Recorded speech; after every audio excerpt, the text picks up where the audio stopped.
27 जून 1976 Ben-Gurion international airport तेल Aviv Israel रात 11 बजे। एयर फ्रांस की एयरबस A300 इजराइल की राजधानी तेल अवीव से ग्रीस की राजधानी एथेंस के लिए उड़ान भरी। विमान में 246 यात्रियों के अलावा 12 क्रू मेंबर सवार थे। ज़्यादातर यात्री यहूदी और इजराइल के नागरिक थे। I would like to thank you for with us today and enjoy the flight with us. Athens international airport रात 12:30 बजे। करीब 1.5 घंटे के उड़ान के बाद प्लेन एथेंस पहुंचता है और विमान को यहां से पेरिस के लिए उड़ान भरना था। एथेंस में विमान में और 58 यात्री सवार होते हैं और इन्हीं 58 यात्रियों में 49 आतंकवादी भी शामिल थे जिन्हें इसी प्लेन को हाईजैक करना था। रात ठीक 12:30 बजे विमान टेक ऑफ करते ही अचानक चारों प्लेन को हाईजैक कर लेते हैं। उनमें से एक आतंकवादी कॉकपिट में घुस जाता है। को पायलट को बाहर निकालकर खुद उसी सीट पर बैठ जाता है। पायलट और सभी मुसाफिर अब उनके कब्जे में थे। प्लेन में सवार होने के बाद हाईजैकर प्लेन को पेरिस की बजाय अफ्रीकी देश उगांडा के तरफ मोड़ देते हैं। 28 जून 1976 दोपहर 3:15 बजे एंटावी एयरपोर्ट उगांडा।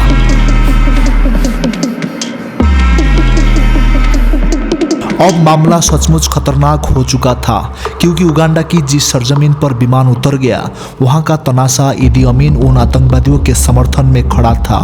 उससे पहले इजरायलियों कुछ सोच पाते आतंकवादियों के समर्थन में उगांडा के आर्मी ने एंटावी एयरपोर्ट को चारों तरफ से घेर लिया। मकसद था किसी भी ऑपरेशन को शुरू होने से पहले खत्म कर देना। एंटावी एयरपोर्ट पर उगांडा के करीब 100 जवान तैनात थे। उन्होंने पूरे एयरपोर्ट को अपने घेरे में रखा था। उसके बाद विमान से सारे यात्रियों को एक एक करके नीचे उतारा जाता है और उन्हें एयरपोर्ट की एक ट्रांजिट हॉल में रखा जाता है जो फिलहाल इस्तेमाल में नहीं था। अब तक करीब 24 घंटे गुजर चुके थे। विमान हाईजैक होने की खबर पूरी दुनिया में फैल चुकी थी। विमान हाईजैक होने के बाद हाईजैकर्स पहली बार अपने मांगे रखी। इजराइल की जेल में बंद 40 आतंकवादियों की रिहाई।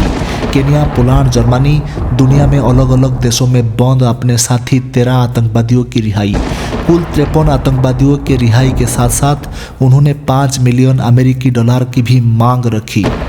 मांगे न मानने की सूरत में उन्होंने बंधक बनाए हुआ यात्रियों को एक एक करके मारने का धमकी दे डाली।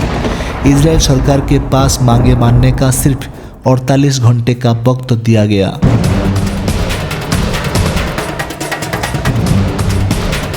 एक जुलाई 1976 एंटावी एयरपोर्ट उगांडा। मांगे माने जाने का डेडलाइन खत्म होने जा रहा था। इसी बीच इजराइल सरकार हाईजैकर्स तक अपना पैगाम पहुंचाया। वो बातचीत करने के लिए तैयार है लेकिन उन्हें कुछ और मोहलत दी जाए। हाईजैकर्स इजराइल सरकार की मांगे मान लेते हैं। मांगे मानने का डेडलाइन 4 जुलाई 1976 तक बढ़ा देते हैं। इजराइल सरकार के लिए ये वक्त काफ़ी मुश्किल भरा था। ना तो ये अपने नागरिकों को इसी तरह मौत के मुंह ढकेल सकती थी, ना तो ये आतंकवादियों की मांगे मान सकती थी, क्योंकि इजराइल सरकार का ये असूल रहा है कि किसी भी कीमत पर आतंकवादियों से डील नहीं करेगी। लेकिन इजराइल से इतना दूर वो भी दुश्मन देश से कैसे अपने नागरिकों को छुड़वाएगा? लगभग नामुमकिन सा काम था ये। हाईजैकर्स की दी गई मोहलत खत्म होने जा रही थी। इजराइल अपने दोस्तों अफ्रीकी मुल्क और पश्चिमी देशों की मदद से ईदी अमीन पर दबाव डालकर नागरिकों को छुड़वाने का हर संभव कोशिश की, लेकिन इसमें इजराइल नाकाम रहा। बातचीत के साथ साथ इजराइल सरकार रेस्क्यू ऑपरेशन की तरकीब पर भी काम कर रही थी।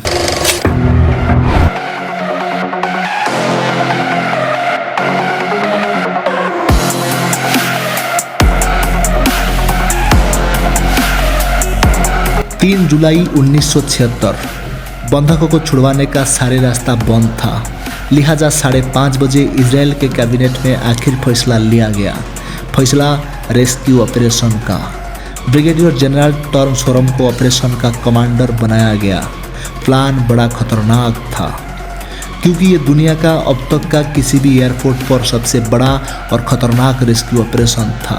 इजराइल के कमांडो को ये काम बिजली की तेजी से करना था, लिहाजा इस ऑपरेशन का नाम रखा गया ऑपरेशन थंडरबोल्ट।